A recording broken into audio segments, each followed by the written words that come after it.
que pasa con esa marca es que ellos utilizan microcontroladores. Entonces, pensando en eso, lo que yo tengo que definir o decir es, ¿cómo es que algo como es un microcontrolador? Y ustedes díganme, los microcontroladores, ¿cómo son? Secuenciales. ¿Secuenciales o concurrentes? Son Bueno, secuenciales, pues ¿no? sí, pero ahorita con lo de la arquitectura ARM y los Entonces, nuevos modelos, se están sacando microcontroladores concurrentes, pero ya ese es otro exacto. business, pues. Ajá, Pero ya es otra cosa, ¿no? Ya no sí, migramos a un microcontrolador común, ¿no? Entonces, exacto. ¿qué es lo que pasa? Yo tendría que cambiarme de arquitectura para poder conseguir eso, ¿no? Mm. Entonces, aquí, ¿cuál es el detalle? Que vamos a pensar que ya están hechos con cierta arquitectura que es la básica, pero ¿por qué algo que a final de cuentas está construido porque sí existen, que es secuencial? ¿Por qué algo secuencial se puede convertir en concurrente? Porque estamos de acuerdo que hablar de PLC es hablar de concurrencia, ¿no? Ujú. ¿Por qué?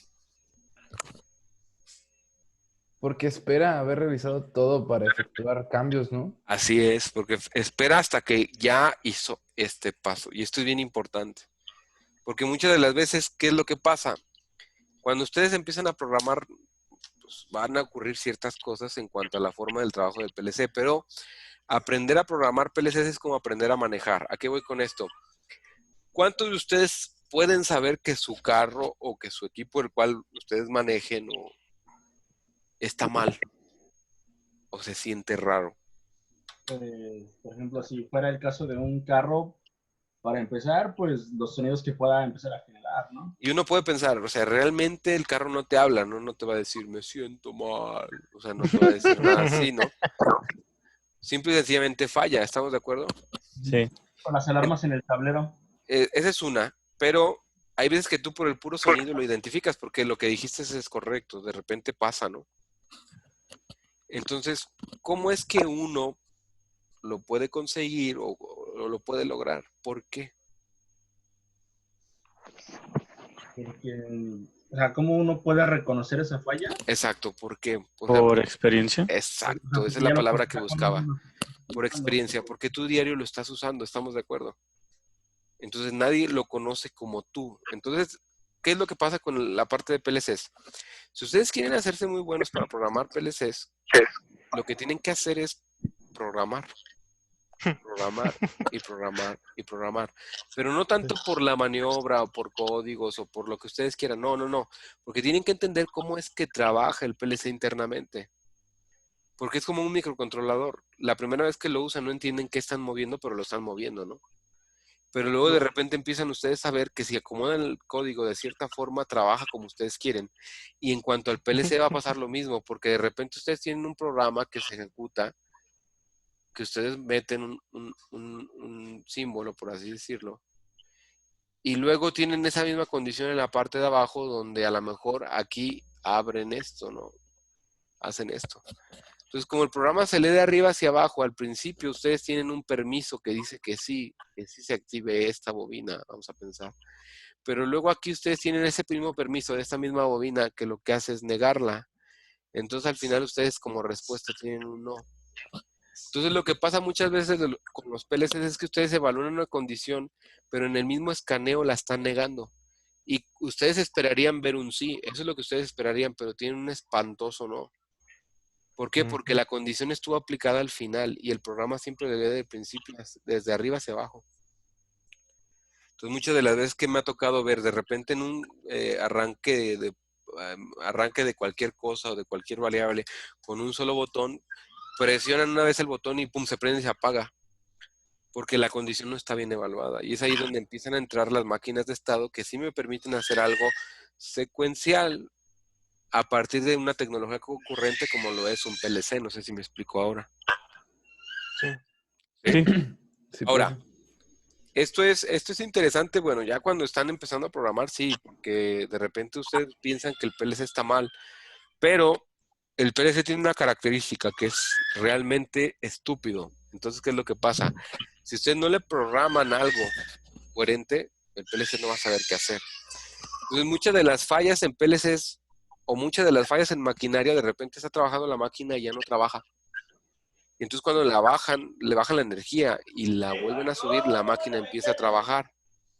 ¿Por qué llega a pasar eso? Bueno, muchas de las veces llega a pasar eso porque ustedes tenían una lógica bajo una metodología como la que nosotros usamos la clase pasada, en donde ustedes tenían realmente una máquina de estados y esa máquina de estados a lo mejor pedía que tuvieran ciertos sensores y ustedes tenían una etapa 1, etapa 2 y etapa 3. Vamos a agregar una etapa más. Entonces de repente los operadores les dicen, es que se va a falla. Y ya que se va a falla, la tenemos que apagar y prender. Y entonces sí vuelve a trabajar. Es porque a lo mejor se están quedando atorados en esto, en este estado. Entonces ustedes tienen que ser capaces de identificar cuáles son las condiciones que necesitan para salir de este estado y pasar al siguiente estado, que sería la etapa 3.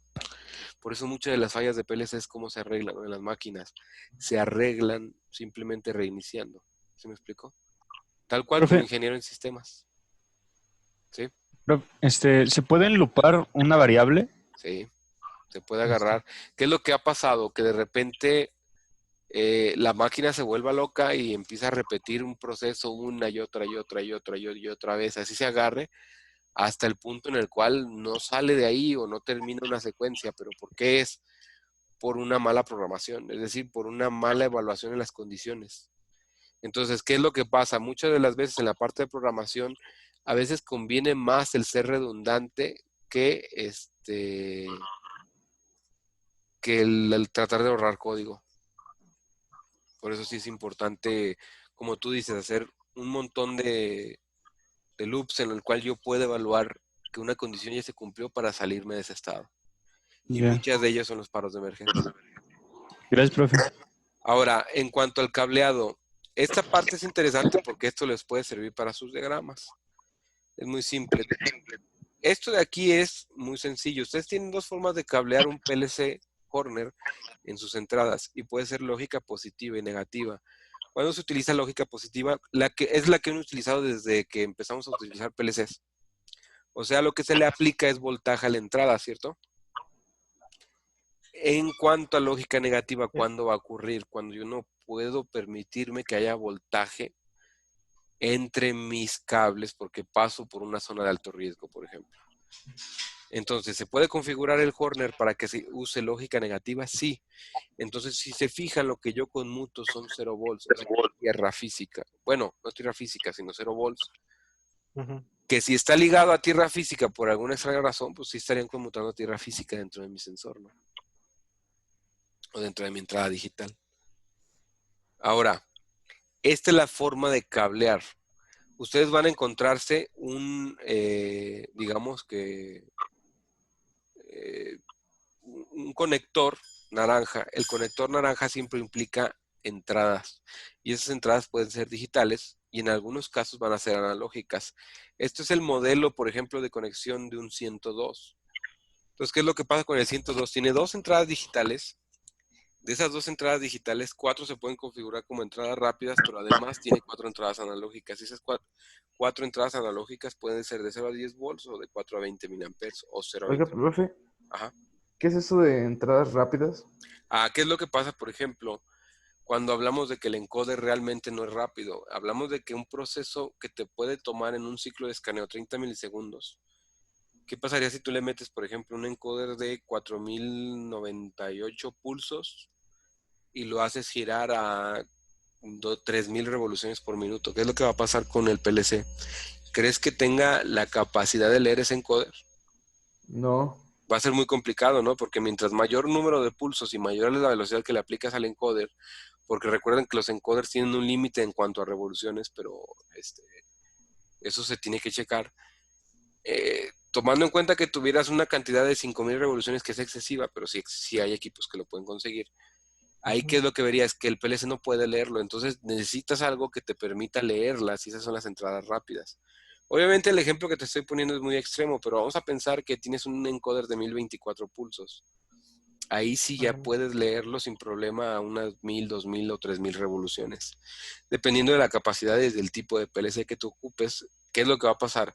Va a dedicar 2 o 4 canales para que seas capaz de leer 2 encoders o 4 contadores o sensores, como por ejemplo de frecuencímetros, tipo frecuencímetro, ¿no? Es Ajá. decir, un contador que vaya aumentando precisamente esa variable. No sé si me explico en Sí, esa parte, Roger. sí. Gracias. Ahora, la conexión es interesante porque si se fijan, si estamos utilizando lógica positiva, que es la que vamos a utilizar nosotros para la parte de control, así es como debe de venir el cableado. Es decir, yo tengo una fuente de voltaje, a través de esa fuente de voltaje alimento a mis sensores o alimento a mis botones. Entonces, los 24 volts, el positivo de la fuente, debe de ir a uno de los tornillos de mi botón y el otro tornillo de mi botón debe de ir un cable hacia la entrada y de esa forma yo acoplo 0 volts de mi borne con los 0 volts de la fuente y me aseguro de que haya una circulación de corriente ahí. ¿Por qué? Porque más o menos esta es la entrada digital de un PLC. Entonces, si yo no pongo ese 0 volts, no cierro el circuito y este optocoplador no se activa. No sé si queda claro esa parte. Sí. Ahora, ¿cuál es la desventaja de este tipo de equipos? Que como les decía, la tarjeta de entradas y de salidas viene integradas en la OCS. El problema que veo yo es que a final de cuentas, si ustedes se dañan o dañan la entrada digital 1, tendrían que cambiarse y redireccionar a cualquier otra entrada porque de lo contrario hay que cambiar toda la tarjeta de entradas y de salidas. El problema es que como tal, Horner no te vende la pura tarjeta de entradas y de salidas. O sea, te vende el Todo el PLC. mundo. Exacto. Entonces lo que va a pasar es que tienes que comprar un PLC por culpa de un mal sensor o de que un sensor se Chale. fue a corto, ¿no? Entonces, ¿qué se recomienda? Bueno, es muy simple. A veces es recomendable precisamente hacer esto externo, no sé si me explico. Entonces pones un autoacoplador o un relevador de estado sólido a 24 volts y ahí lo que haces es autoacoplar para que cualquier corto o daño se quede en la entrada digital protegida por el autoacoplador o el relevador de estado sólido y lo que se llegara a dañar sea ese autoacoplador del otro lado porque tenemos aislamiento sin que me afecte a mí en mi entrada digital. Profe, una pregunta. Ajá. Bueno, ¿y hasta qué punto es bueno estarle metiendo a puro autoacoplador? O sea, por ejemplo, ¿usted en todas sus aplicaciones le pone autoacoplador a todas las No. entradas? No. ¿Qué es lo que yo ¿Cuándo sí, hago? cuándo no? Cuando tú, conviene, cuando tú sabes que es muy probable que eso vaya a pasar. Un ejemplo, tienen los cables expuestos en el piso y es muy probable que pase un montacargas por ahí y cercene los cables. Entonces, obviamente va a haber un corto. ¿Sí me explico? Ok. Pero ¿qué es lo que pasa? Muchas de las veces tu gabinete, todos tus sensores y todo el cableado es interno, pasa por mangueras, por canaletas, no se mueve, está fijo. Realmente no te preocupa entonces el que tú pongas esta parte, ¿no? Ok.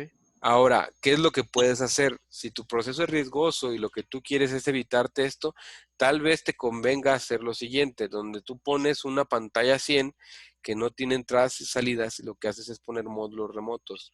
Y esos módulos remotos ya pueden ir en un gabinete aparte, por así decirlo, o en el mismo panel, si tú quieres verlo así. Y así ya tendrías tú, por ejemplo, aquí tu pantalla, tu OCS, y aquí un gabinete con tus módulos. Y si se daña uno de esos módulos, pues rápido haces el cambio, ¿no? Porque son tarjetitas que te van vendiendo, que se van anexando. Y entonces lo que pasa es que si esta fue la que se dañó, pues la reemplazas. Bajas energía, pones la nueva y sin problemas puedes arrancar sin necesidad de programar. Entonces esto hace que sea mucho más rápido y el tiempo es corto, ¿no? Ok. Entonces aquí es donde justifica una buena ingeniería, el por qué hacerlo. Y esa es la misma razón por la cual la ingeniería ya se cobra, ¿no? Ujú. Entonces, ¿cómo yo puedo hacer para configurar precisamente esa entrada digital que sea lógica positiva y negativa? Bueno, primero el Horner o el PLC de Horner va a tener en la parte de atrás 4 tornillos. Hay que quitar esos 4 tornillos y ubicar un jumper que es JP1. Poniéndolo en la posición de que ustedes ven, o sea, en la primera posición, en esta posición, ustedes trabajarían con lógica positiva y lo que hay que hacer es inyectarle 24 volts a las entradas. Si lo ponen en esta forma, es decir, quitan el jumper de aquí y lo trasladan ahora hacia estos 2 pines, entonces ustedes tienen que inyectar, por así decirlo, 0 volts para que la entrada se energice, es decir, un contactor o un contacto, más bien dicho, se cerraría, en este caso en lógica positiva al recibir 24 volts y en este caso se cerraría al recibir 0 volts. O sea, Oiga, profe, ajá. y si, por ejemplo, en vez de mover el jumper, o sea, o mejor dicho, ¿cuál es la diferencia de mover el jumper y usar lógica negativa a simplemente usar contactos normalmente cerrados y darle 24 volts? ¿Qué es lo que pasa? Que recuerda que cuando tú ocupas lógica negativa es por condiciones especiales como la cual no quieres tener un voltaje siempre en el sensor. Ok, Entonces, ¿qué es lo ok. que pasa? Como no quieres tener voltaje, tú lo que ocupas es conmutar 0 volts. Entonces, ¿qué es lo que pasa? Tú no estás conmutando voltaje. Entonces, ¿te acuerdas qué pasaba cuando en compuertas digitales? Vamos a pensar en una ANT. Aclaro que eso es una ANT. Entonces, si eso es una ANT y esto es A y esto es B, ¿qué pasaba si aquí tú ponías un 0 lógico? O sea, ponías 0 volts, pero aquí no conectabas nada. ¿Cómo lo consideraba? Como un 1. 1. ¿Por qué? Por la construcción interna de la compuerta. Entonces, ¿qué es lo que va a pasar Estaba con el el PLC? voltaje. Si tú no le pones los 0 volts, esto lo considera como un 1. Pero no necesitas 24 volts para que esto sea Ya. 0, ¿sí me explico? Ya, sí, sí, sí, sí, No, no, sí. no, ocupas que esté abierto nada más. Ya, ya, ya. Ahora, eso es en cuanto a esto, ¿no? ¿Qué pasa con las salidas digitales? Las salidas digitales también tienen esa misma construcción. Ahora, si me preguntan, ¿estas tarjetas se pueden reparar? Sí, se pueden reparar. Pero ¿cuándo se reparan? Se reparan cuando ya no está el PLC en garantía. Porque muchas de las veces por repararla, pues pierde la garantía el PLC y a veces el daño no nada más está en esto. Y a veces ha pasado que el PLC viene mal desde un principio, ¿eh? Entonces, aunque diferentes proveedores y pues ahora sí que soporte del equipo haga pruebas, en alguna ocasión puede ser una mala soldadura, puede ser alguna condición que no se previó, humedad, muchísimas cosas, y lo que puede pasar es que un detallito, o sea, fue una pata, dañó un componente, un desperfecto en algún componente, entonces muchas de las veces hay equipos que sí se han ido a garantía, ¿eh? ¿Ya ha tenido que entregar equipos así? Sí, claro, ya me ha pasado que yo lo reviso y digo, ¿sabes qué? Esto está bien. Entonces, yo lo que hago es enviarlo a Estados Unidos, se manda y ellos mismos verifican que sí, efectivamente está bien y tengo que entregar un equipo nuevo. Ahora, aquí yo tengo un servicio en el cual pues, a veces puedo yo prestarles un PLC para que ellos puedan seguir trabajando y en el dado caso de que la garantía proceda, pues se quedan ya con ese equipo. Yo recibo el otro y lo puedo poner en venta. O lo que puede pasar, lo que puede pasar es que es muy simple. Ya yo tendría, a lo mejor, en dado caso de que no lo reciba, de que la garantía no proceda, pues yo ya le puedo cobrar una renta por ese equipo que dañó él, ¿no? Ahora, no todas las marcas ofrecen esto, no. Esto yo lo hago porque o sea, yo tengo esa posibilidad, ¿no? Sin embargo, si ustedes se van a marcas como Delta, la mayoría de los vendedores, incluyéndome, no te podemos dar garantía por los equipos, así sea nuevo. ¿Por qué? Porque Delta no da garantías. Es muy difícil que dé garantías. Entonces, ¿qué es lo que pasa? Bueno, ahí se compensa con precio, ¿no? Es como todo, es como Xiaomi, ¿no? Calidad-precio. Entonces tienen que evaluar precisamente qué es lo que quieren. Quieren un equipo excelente, pues tendrán que irse a Allen Bradley, Omron, Mitsubishi o Siemens, ¿no? Obviamente es un buen equipo, son buenos equipos, no lo niego. Obviamente, ¿qué es lo que va a pasar? El costo es mayor. ¿Qué va a pasar con equipos más pequeños como Horner o todavía más pequeños como Delta? Bueno, en algunos casos la calidad no va a ser igual, pero se pueden conseguir sin problema propósitos de proyectos que se pueden alcanzar. Y en casos como Delta, Delta tiene hasta módulos para celdas de carga directo y módulos de control de temperatura directos hacia el PLC. Sin embargo, no hay garantía. Entonces, ¿a mí qué me ha pasado? Que se dañan las pantallas con una subida y bajada de energía. O sea, nunca pusieron una buena fuente de voltaje o pusieron los 0 volts de la fuente de voltaje hacia tierra física. Es más, les he comentado que ha pasado de que conectan la computadora al USB y por una inversión de líneas se dañó tanto la computadora como el PLC. Chale. Entonces eso puede llegar a pasar en cuanto a este tipo de equipos. Se envió el equipo a garantía. Fue un caso que se envió a Taiwán y aún así Taiwán dijo que no, que la responsabilidad era de alguien más y no hubo garantía, cuando en realidad, si ustedes me preguntan a mí, mi opinión profesional era que el equipo estaba mal, ¿sale? La instalación eléctrica sí tuvo a lo mejor algo que ver, pero este equipo no debió de haber permitido que eso pasara. Entonces eso es lo que puede pasar. En cuanto a las salidas digitales, pues esto es lo que tienen en su salida, ¿no? Un optocoplador. En algunos de los casos, ¿qué es lo que van a ver? Aparte tienen un relevador, y es lo que les comentaba. Aquí el detalle, ¿cuál es? Si tienen salidas a relevador, no es para que usen esos relevadores con 120, 220 o 440 y así. O sea, sí lo pueden hacer y no va a pasar nada. Sin embargo, el límite para estos relevadores son 2 amperes. Entonces, como hemos platicado en otras cosas, el problema es que si tú tienes 2 amperes, significa que tienes esta capacidad para abrir 2 amperes. Entonces, sin problemas vas a poder conmutar cargas mayores a 2 amperes. El problema es que no te aseguran la capacidad de disyuntor, es decir, de abrir cargas que sean mayores a 2 amperes. Entonces, muchas de las veces lo que pasa es que esto se queda pegado y la carga siempre está trabajando, aunque el programa llamando a abrir. ¿Por qué? Porque este relevadorcito que ustedes ven, ese relevadorcito se quedó pegado. Entonces, por culpa de eso, esto siempre está conduciendo y automáticamente ya yo ya perdí el control y entonces ya no es un PLC como tal, que es controlador lógico programable, ¿no? ¿Por qué? Porque ya no tengo el control. ¿Dudas en esto? No. No, profe. Ok, ahora, ¿qué es entonces lo que se recomienda? Bueno, por eso, o sea, lo profesional es ponerle un relevador a la salida y ustedes pueden pensar, bueno, si ya tengo un relevador, ¿tiene caso volver a poner un doble relevador? La verdad es que sí, porque como les decía, en ese tipo de PLCs y en los micro PLCs, lo que pasa es que si quemas tú una salida que tienes que cambiar toda la tarjeta, pero no hay una marca que te diga, yo te vendo mi tarjeta de salidas y de entradas.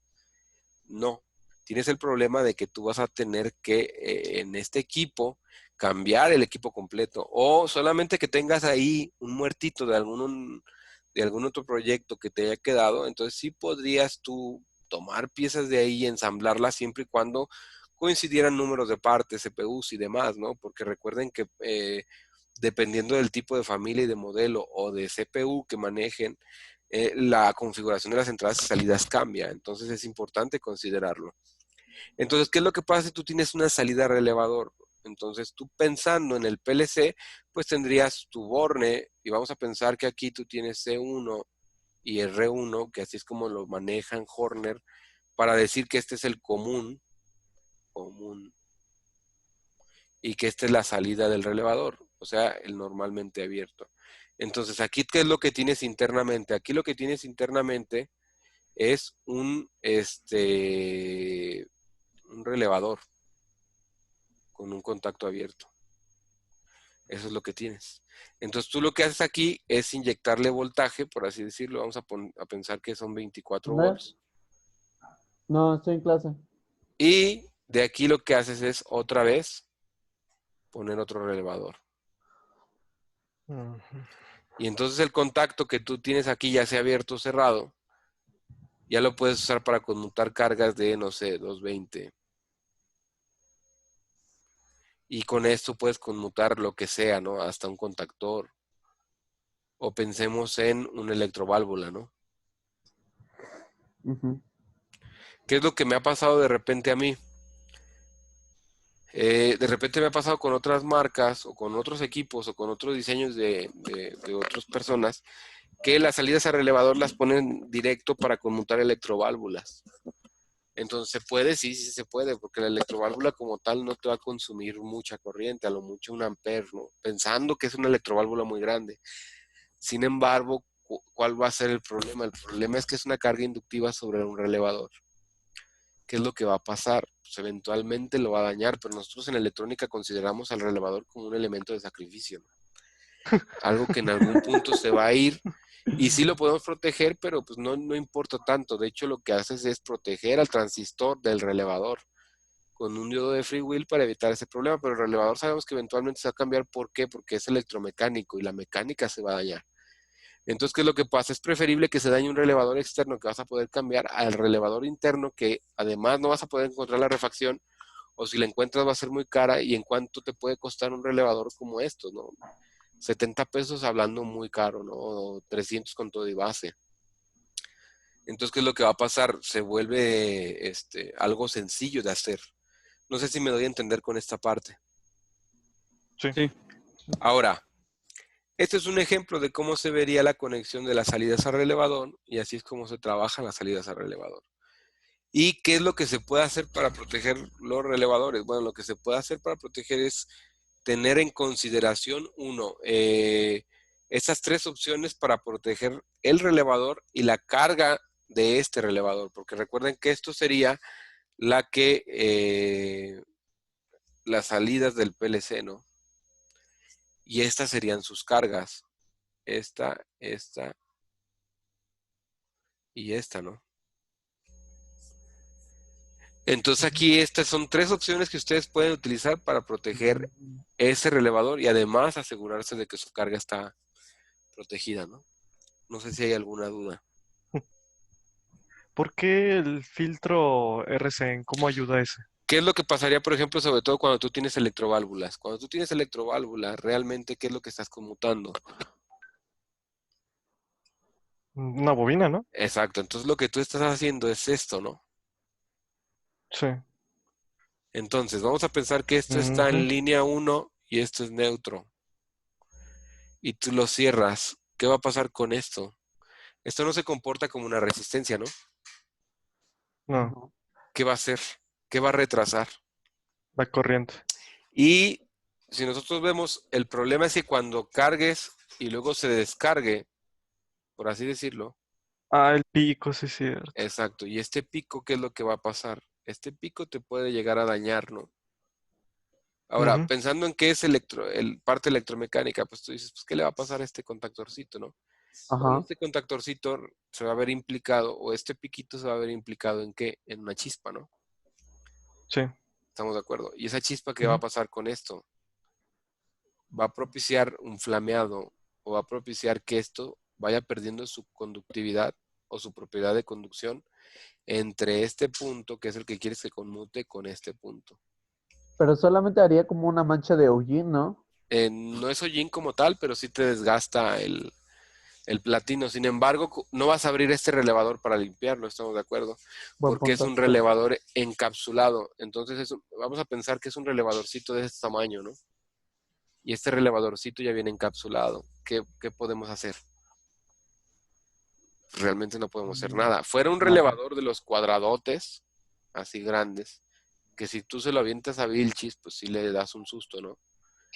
Donde se ven los contactos aquí, cómo conmutan. Ah, bueno, entonces en el caso de esos relevadores, sí, quitas esto y luego pasas una lija a través de esto, ¿no? Pero realmente en el caso de estos, pues viene en relevador encapsulado y no vas a poder hacer nada. Ahora, denme oportunidad de mostrarles algo. Creo que a veces los ejemplos, las imágenes sirven más para esto.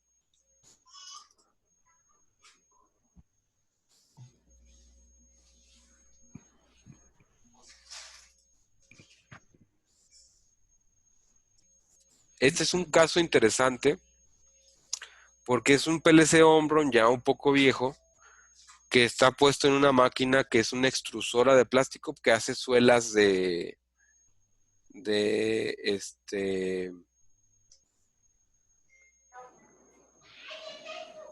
suelas pues de zapato, ¿no? Se escucha muy lógico, pero bueno. Aquí este es el módulo de salidas al relevador. Entonces, ¿qué es lo que Ujú. pasa? Este está conmutado directo sin relevador, eso es lo importante de aclarar. Ahora, observen la tarjeta. Estos son los relevadores que yo comento, Ali, y vean lo que puede pasar. A la madre. Entonces, si se acercan lo suficiente, ustedes van a ver que esto ya se partió por completo, ¿no?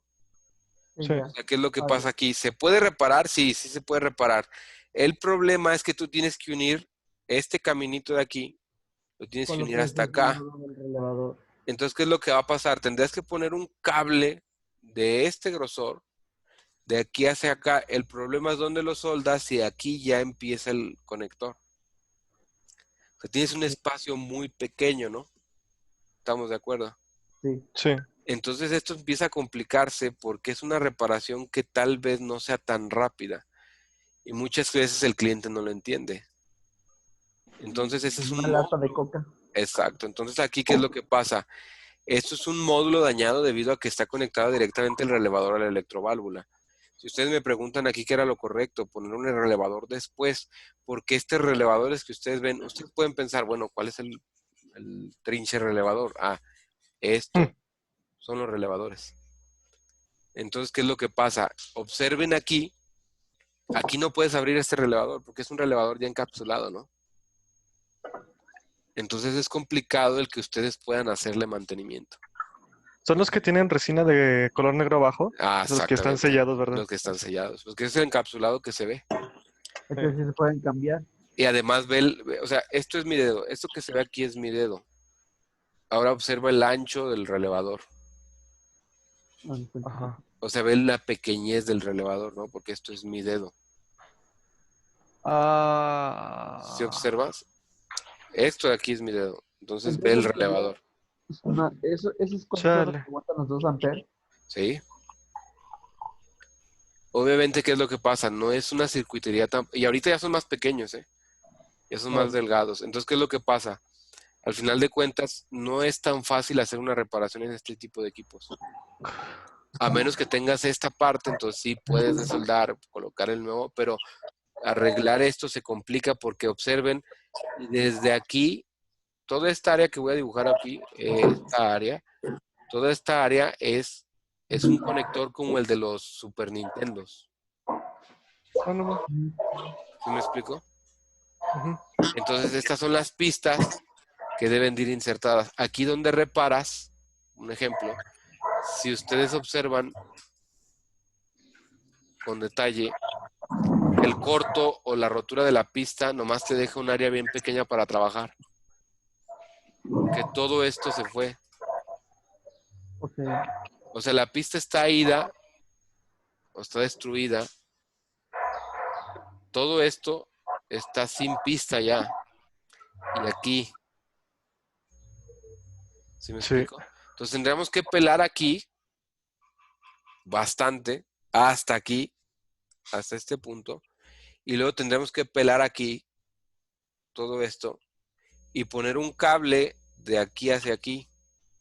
Obviamente, así dibujado en grande y platicado, pues es rápido, ¿no? Y ustedes dicen, ah, de volada. Sí estamos de acuerdo, ¿no? Sí. Pero ahora esto es la perspectiva, ¿no? El problema es que este es mi dedo. Esta sombra que se ve aquí es mi dedo. Y esto es el daño. La verga. ¿Sí me explico? Eso es el problema. O sea, complica un poco la reparación. Sí se puede hacer. La verdad es que sí se puede hacer. El problema es que es algo muy tardado. ¿Cuánto te cuesta traer el módulo? Ok, el módulo te cuesta 2,000 pesos, 2,500 pesos, porque ya es una serie vieja. ¿Cuánto cobrarían ustedes por hacer una reparación de este tipo? ¿200 pesos? No creo que sea solamente eso, porque además de eso el tamaño es muy chico.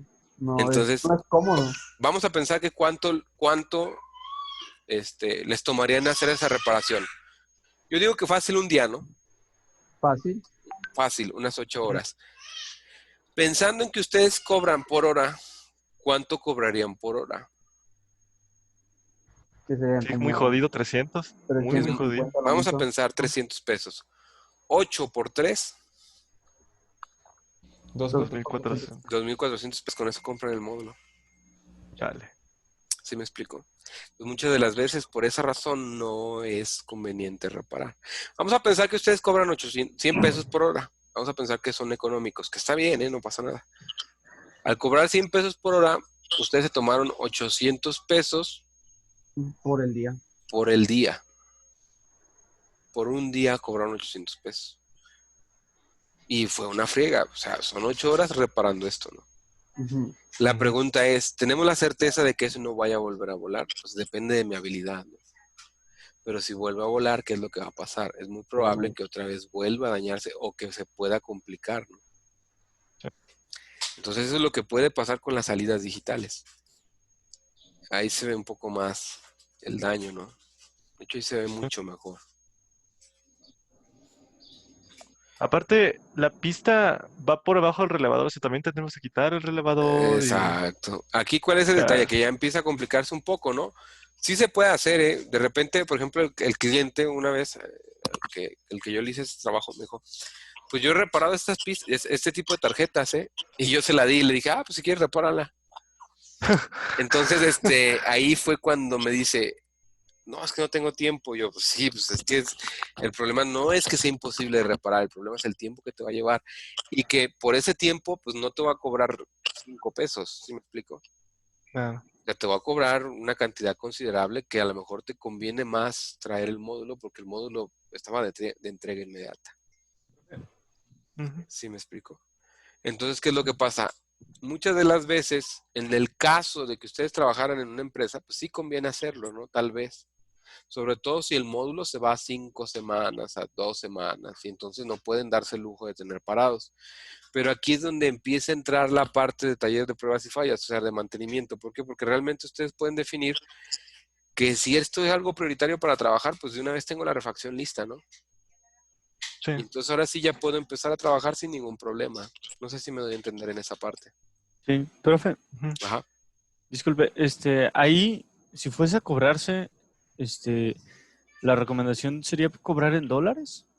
Eso ya depende de ti. Eso ya es, mira, lo que pasa es que si tú trabajas para empresas grandes, ellos te cobran en dólares.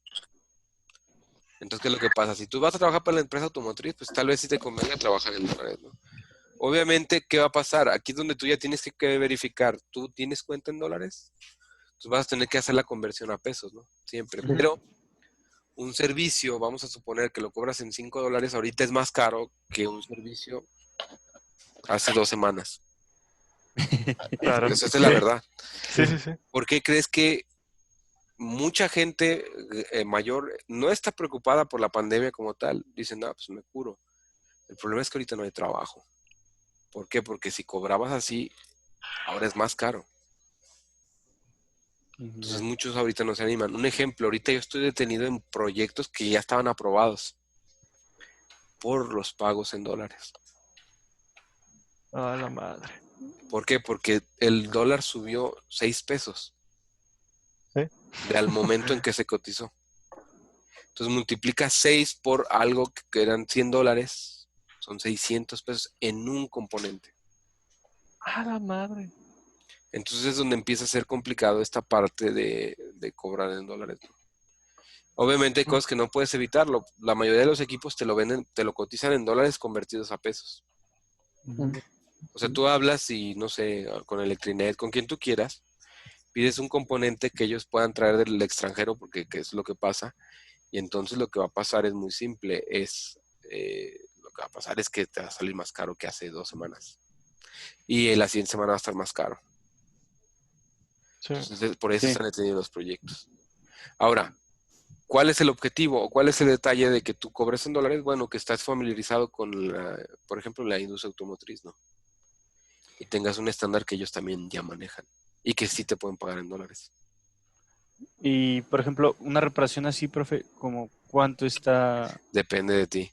O sea, porque, por ejemplo, hay quien lo maneja por trabajo, ¿no? Un trabajo de reparación te cuesta mínimo 600 pesos hasta 2,500 pesos más materiales. Y hay quien te lo maneja por hora. Pero eso ya depende de ti. Es decir, ¿qué es lo que te conviene más a tu bolsillo como tal? Porque qué tal si nada más tienes un solo trabajo, ¿no? Ujú.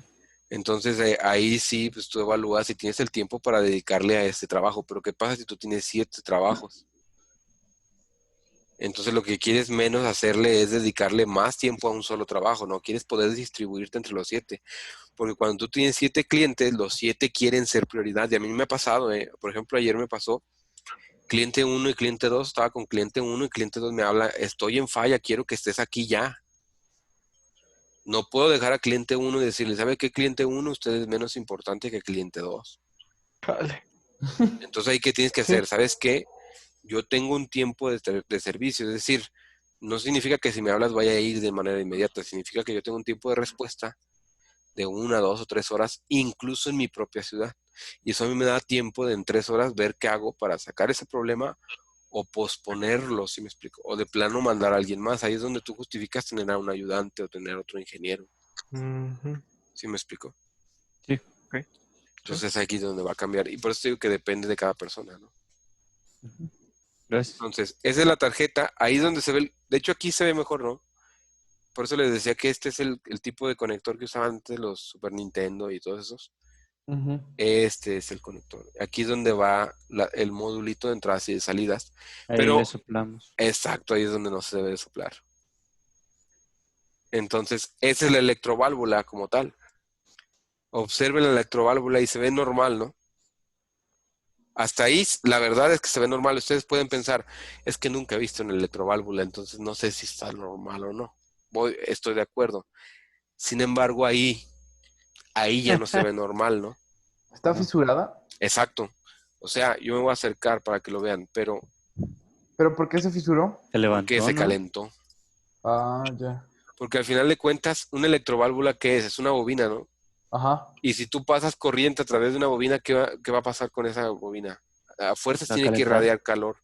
Sí. Esta electroválvula o estuvo activada tanto tiempo que su impedancia se redujo y entonces aumentó la potencia que consume y se dañó, o ya esta electroválvula simplemente sufrió un golpe, un defecto que la deshabilitó para trabajar. Sí. Entonces, consume más corriente, porque eso es lo que va a pasar con las electroválvulas. ¿Y qué pasa con la salida relevador?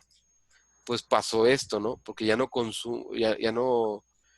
trabajaba con 2 amperes, trabajaba a lo mejor con 4, y esta ya, pues, la pista no lo soportó. No sé si me explico en cuanto a esta parte. Sí. Sí. Aquí está el PLC, y aquí se ve la configuración de entradas y de salidas, ¿no? Obviamente este es un PLC ya más grande de hace mucho tiempo, ¿no? Entonces aquí es donde les digo, es una máquina italiana ya un poco vieja, pero buena, o sea, las máquinas italianas son muy buenas.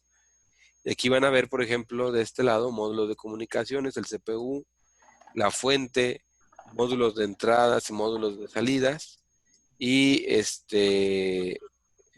más elementos que ustedes pueden utilizar, por ejemplo, para lo que es el control. Y ese es el tablero.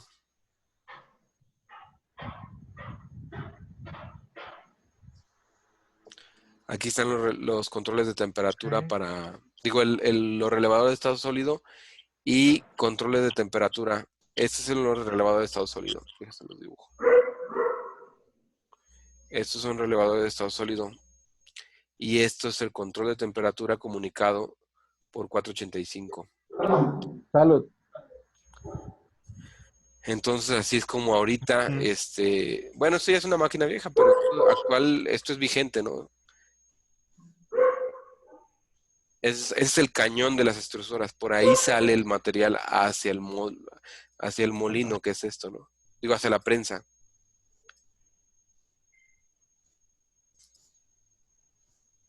Y ahí se ve el equipo, ¿no?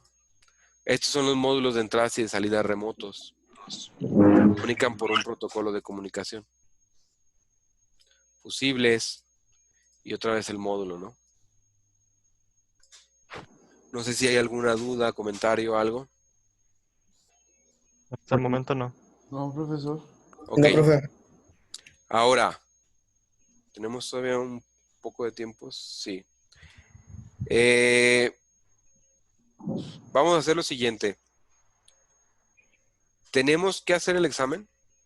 Ustedes Ajá. son 12:26, Ujú. 12:27. El examen empieza a 12:30 y termina a la 1:30. ¿Vale? Está en plataforma. Por favor, vayan entrando a su plataforma y díganme que pueden entrar. Que pueden A entrar. Sí, sí ver. puedo. Sí puedo. ¿Pueden? Sí, Ok. solo que está algo lenta nada más. Ok, entonces sí pueden entrar. Y déjenme tomar la lista otra vez. Y ya con eso terminamos por hoy. Y nos veríamos mal el día de mañana.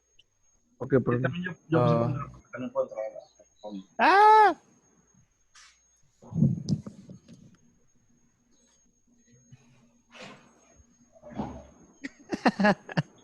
En checo.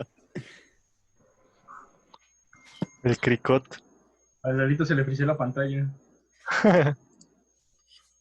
Dale. Timo. Listo, ya está. Muchas gracias. Nos vemos el Gracias, día de profe. mañana y suerte con su examen. Gracias, profe. Que estén bien, hasta luego. Hasta luego. Hasta luego, profe, gracias.